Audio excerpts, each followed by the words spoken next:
Okay, hi guys. I've recorded this like 3 times already, but I only recorded the beginning bit, so it's fine. But I'm trying to not keep re-recording it because I feel like I start saying like more when I pause for long periods of time between the things I say, so I'm not going to do that. Today I'm going to talk about things because I want to and I feel like it. And if you don't want to listen, that's fine. You don't have to because it's a video and you can click off, but I'll still talk about them. So, I have a question. Why do I feel like every person on the internet, every person I see on the internet, their standards for significant others are either insanely high or insanely low? It's ridiculous because the standards will either be like, oh, me when he doesn't think Kanye West is the best person ever, or me when he isn't 6'4", doesn't have dark hair, doesn't have a deep voice, doesn't work out every day, isn't a possessive mafia boss. Then it's them being mad that no guy like that is going for them. Like, I feel like some people really need that song where Bo Burnham is like, if the perfect man or woman is out there, why would they settle for you? Because some of these people are like 14-year-old girls. Like, girl, if he's part of the mafia and he's smart, he's a perfect, I guess, why would he want someone that couldn't even graduate high school yet? You're probably flunking math class because you're too busy listening to boyfriend ASMR. Why would your standards be for other people be so high if your standards of yourself are seemingly so low? I get it if someone expects a lot from themselves and in return wants a good spouse or significant other to match that, like, those high expectations, that energy. But half these people are people that, like, they consume a lot of their time just talking about these standards. They don't really have anything to, like, to be like, oh, this is why I deserve a man like this. This is, like, it just, it's just weird. It doesn't really make sense. To me, it's clearly just a matter of wanting more than you can give. And I get that, like, some people can dream. They don't actually expect to find a man like this, a person like this, and that they're just saying it because, oh, I think that'd be so dreamy. And that's fine. But I feel like some people are genuinely convinced. They are genuinely decided that, oh, I will not settle for anyone unless they are this way. Which is like, okay, have your standards, I guess. That's your decision. But, like, it's just picky. It just doesn't really it's nonsensical to expect the perfect person to come to you when you aren't perfect. That's like if I was here sitting my ass on a school bench, which I am, but then I went up and decided, oh, I'll only date Grammy award winners. Like, have your standards, but what have I done to deserve having that standard? Like, I get reaching big, dreaming big, being like, oh yeah, I'm gonna only reach for the best of the best because that's what I deserve. But, like, it's kind of weird when you blatantly don't deserve it. Like, I'm not saying that I don't deserve a Grammy award winner, I guess, which is like, I guess it's not, if one came up to me and was like, hey, let's kiss or something, I might say yes if I want to date, But me expecting that, like, me rejecting people because they don't qualify is me, like, being picky in a way that's kind of off, because if someone had a standard that was even lower than mine, they'd likely still reject me, because I don't have that many, like, overwhelming qualities. Like, oh, I don't win awards, so why should I be in a position where I can make my standard, oh, I only want a guy that, he has to win 10 awards per hour. Like, no, that doesn't make sense. I haven't earned the right, in my opinion, to have those standards of another person, since my standards for myself are clearly lower. I guess it doesn't actually matter that much, because really your standards, the only thing they affect is who you're gonna end up dating. But I just think that those standards imply an inflated sense of self-importance, which I think is, like, it's unhealthy, obviously. To have an inflated sense of self-importance is a warped viewpoint of the world that can lead to disrespecting others and viewing them as lower than you.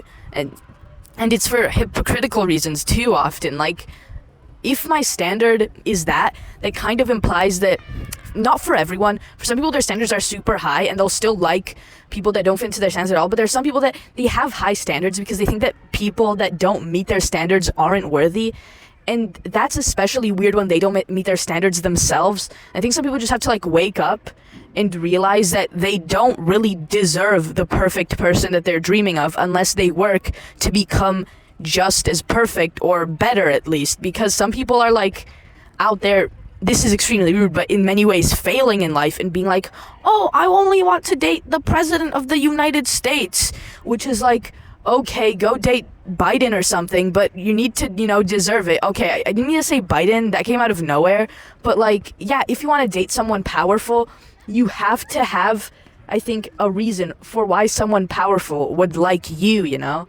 Maybe I'm just crazy, but yeah, that's that, you know? And though I did speak of, like, high standards, I didn't speak of low ones, but that's because they kind of tie in to the other thing I wanted to talk about, which is, why do I feel like we're low-key letting pick-me boys run the internet? Like, I see so many popular creators that are just, like, dudes that say the most unhinged, like, possessive bad boy shit, or, like, smile into the camera and, like, wink, or do a hip thrust or something, and people are always either like, oh my god, I'm in love with him. Oh, it's even worse when people are like, I'm in love with you, like first person. Like, that's disgusting. Is that first person? No, I think is it like, I don't know, third person? I don't know. But like, when people are like directly to the creator, like, oh my god, I'm so in love with you, sure drew me. Girl, 1,000 other people have seen this guy doing that same thing and said the same thing, so I don't know why you'd want to share that thought just so people who don't agree can judge you, because I don't think anyone's gonna praise you for that thought. I don't think anyone's gonna see it. The most someone will do is agree, but they already had that thought in the first place, so them agreeing wouldn't change much. But like, it's so weird that a lot of women will hype these pick-me boys up so much. I feel like pick-me girls get a lot more slack than pick-me guys, unless they're IRL nice guys, because on the internet, a boy can literally make a good career out of just, like, staring into a camera and, like, doing a little smile and saying something inappropriate, because girls will be like, OMG, it's giving cheeky golden retriever boyfriend energy. Like, girl, no, that's not what golden retriever energy is. How do you know what this guy's energy is? He's literally flirting with a camera. That's not golden retriever energy. That's influencer energy. What the hell are you doing? Also, I'm not saying that, like, all people that have made a few thirst traps are inherently pick-me, but it just comes off as so pick-me when your entire career consists of, like, smiling and winking and saying some dumb shit, because it's like, first of all, it's pretty privileged at its peak, because these guys would be nowhere if they weren't conventionally attractive.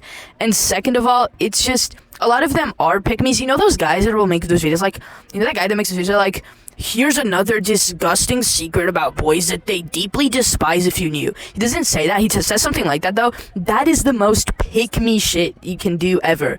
Like, he's literally basically saying, like, hey, ladies, look, I'm so cool. I'm letting you on one of the secrets from the boys. And a lot of times it seems like he's kind of trying to pull, yeah, this is a secret about the boys, but not about me, because I'm special. I'm like, different, you know? I'm one of the different boys. Which is really trying to separate yourself from the rest of your gender is one of the epitomes of pick-me boy and pick-me girl. So it's just like, why do people like that get so hyped up? I feel like men like that are getting really hyped up recently, and it's really off-putting because they shouldn't be. I'm probably not going to talk much more in this video because most of the stuff that that's been on my mind recently is completely unrelated to this sort of theme I have going on. I don't know what theme it is, but I just feel like most of the stuff I feel like talking about would be way too much of a jump, and I'll probably do more videos like this. You don't have to listen or watch them, because I think I like talking more than I care about people listening. But yeah, if you like this video, you know, smash that subscribe button in 5 seconds or you will explode. Bye guys!